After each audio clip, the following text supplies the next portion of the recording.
जय हिंद बच्चों, वेलकम है आपका जेएसके फैमिली में। आज हम शुरू करने जा रहे हैं हमारा क्लास 7 का साइंस का 5th chapter acid base and salt.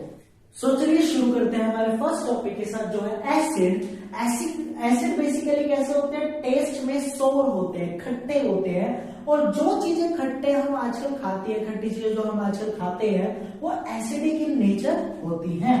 Like अगर हम बात करें कर्ड की, दही, तो दही कैसी होती है? एसिडिक, क्योंकि वो टेस्ट में कैसी होती है? सोर, खट्टी होती है। कॉफी एक ऐसी एक्सेप्शन है कि आप समझ सकते हो कि कॉफी को टेस्ट करने पे वो कड़वी लगती है, बट वो होती कैसी है? Acidic in nature. Lemon juice, जो आप नींबू पानी पीते हो, वो कैसा होता है? एसिडिक। विनेगर, जो आप चाउमीन के अंदर विनेगर डालते हो, वो भी कैसा होता है? Acidic in nature. सो इसी तरह से अगर हम बात करें बेसिस की, सो बेसिस कैसे होते हैं? बिटर, कड़वे होते हैं। और जो चीजें, जो सब्सटेंस, जो पदार्थ क्या होते हैं? बिटर होते हैं। वो कैसे नेचर के होते हैं?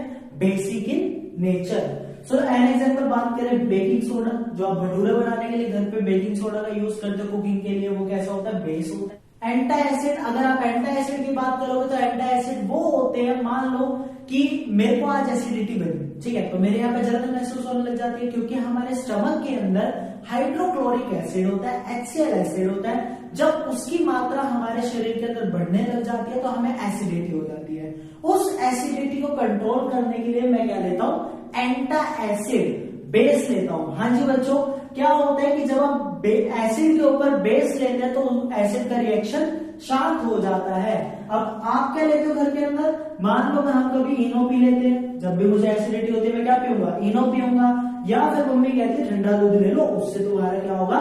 एसिड ठीक हो जाएगा। सो एंटा एसिड क्या होते हैं? हमारे घर पे अवेलेबल होते हैं, जैसे कि इनो और मिल्क। बेस कैसे होते हैं? बेस थोड़े सोपी होते हैं, ठीक है, जैसे कि आपका साबुन है वो थोड़ा सोपी होता है, स्लिपरी होता है, तो वो कैसा होता है? Base in nature. यस, आपका जो सोप है, डिटर्जेंट है, वो कैसे होता है? Basic in nature. इसी तरह से बात करते हैं इंडिकेटर। अब एक चीज देखो, ऐसा जरूरी नहीं है ना कि हर बार ही हम एसिड या बेस को चेक करने के लिए कि ये एसिडिक है या ये बेसिक है, उसको टेस्ट करें कि ये खट्टा है या ये कड़वा है। हर बार ही चेक तो नहीं कर सकते टेस्ट करके।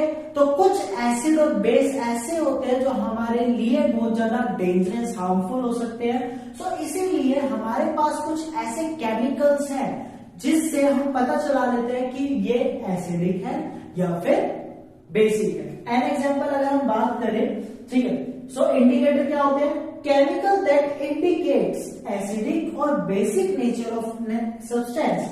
वो केमिकल्स जो बताए कि कोई चीज एसिडिक है या फिर बेसिक है, उसको हम क्या बोलते हैं? इंडिकेटर। ठीक है, अच्छा कैसे बताएंगे? तो ये केमिकल अपना कलर में चेंज करके हमें बताते हैं कि जो चीज आप हमें मिला रहे हो वो एसिडिक है या फिर बेसिक है।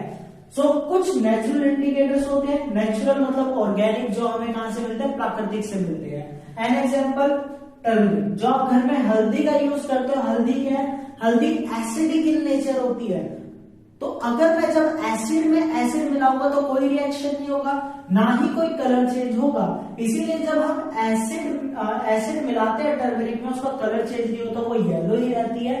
बट जब हम बेस मिलाते हैं तो वो किस कलर की हो जाती है? रेड कलर की। अगर आप घर पे करके देखना चाहो तो आप थोड़ी सी हल्दी लेना, उसके अंदर सॉल्ट डालना, उसको थोड़ा सा गीला करना, उसका कलर चेंज हो जाएगा और वो रेड कलर में कन्वर्ट हो जाएगी। और इससे हमें पता चलता है कि जो हमारा सोप है वो क्या है? Basic in nature. इसी के साथ अगर हम बात करें litmus, litmus is a kind of solution. ये एक तरह का सॉल्यूशन होता है और पौधा भी होता है, जिससे हमें पता चलता है कि कोई चीज एसिडिक है या फिर बेसिक है।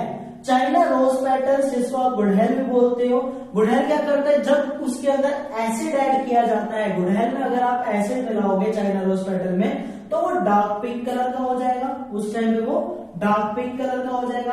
पर जब आप बेसिक मिलाओगे तो वो ग्रीन कलर में खुद को कन्वर्ट कर लेगा। ठीक है, सो अगर आप लिटमस से चेक करते हो कि कोई चीज एसिड है या बेसिक है, तो जब ब्लू लिटमस पेपर लोगे उसमें एसिड मिलाओगे तो वो रेड कलर में कन्वर्ट हो जाएगा। मैं रिपीट कर रहा हूं, जब आप ब्लू लिटमस पेपर लोगे और उसको एसिड में मिलाओगे तो वो रेड कलर का हो जाएगा। इसी तरह से जब आप रेड लिटमस पेपर लोगे और उसको बेस में मिलाओगे तो वो ब्लू कलर का हो जाएगा। आई होप आपको यहां तक समझ आया होगा। इफ आपको कोई डाउट होता है सो प्लीज आप मुझसे कमेंट में पूछ सकते हैं, मैं वहां पे आपको श्योरली रिप्लाई करूंगा। सो अब देखो कुछ चीजें एसिडिक हमने कर दी, कुछ चीजों का हमने बोल दिया बेसिक इन नेचर। अब बट कुछ ऐसी चीज होती है जैसे कि पानी, पानी क्या एसिडिक है या फिर बेसिक है, क्योंकि हमें पता नहीं ना पानी क्या है। सो कुछ ऐसी चीजें होती है जो ना ही एसिडिक होती है और ना ही बेसिक होती है, और ना ही उन पे एसिड का कोई रिएक्शन होता है, ना ही कलर चेंज होता है, ना ही बेसिक का रिएक्शन होकर कोई कलर में चेंज आता है। सो क्या होता है, न्यूट्रल सब्सटेंस हमारे वो सब्सटेंस होते हैं जो ना ही एसिडिक होते हैं और नॉट बेसिक, और ना ही क्या होते हैं बेसिक। और अगर आप इनको एसिड या बेस के साथ मिलाते हो या इंडिकेटर के साथ मिलाते हो तो कोई भी कलर में चेंज नहीं आता है। अब अगर मैं बात करूं एसिड में अगर आप बेस मिलाओगे, एसिड में अगर आप बेस मिलाओगे तो उस टाइम पे आपको as a product, as a result salt मिलेगी, पानी मिलेगा। H2O का मतलब होता है वाटर, ये इसका केमिकल फॉर्मूला, और उसमें हीट निकलेगी। मैं रिपीट कर रहा हूं, एसिड में जब हम बेस को मिलाएंगे तो उस टाइम पे सोल्ट बनेगी, पानी बनेगा और हीट गर्मी ऊष्मा निकलेगी। और इस रिएक्शन को एसिड में जब बेस मिलाएंगे, इस रिएक्शन को हम बोलते हैं न्यूट्रलाइजेशन रिएक्शन, क्योंकि इसमें कोई भी न्यू चीज, न्यू सब्सटेंस नहीं बनता है, वो उदासीन हो जाती है। ठीक है। सो अगर हम बात करें भैया अब ये सोल्ट क्या है, नमक, नमक बनता है क्या?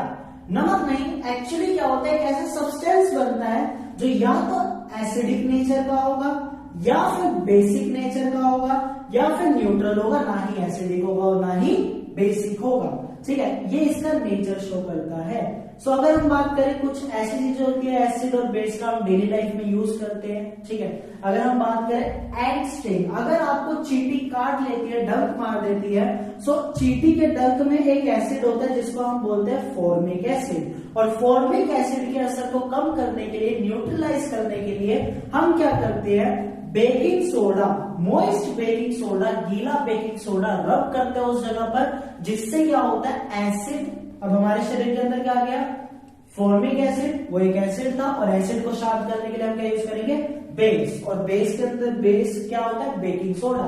यहाँ पे हमने एग्जांपल में पढ़ा था कि बेस क्या है, बेकिंग सोडा क्या है, बेस।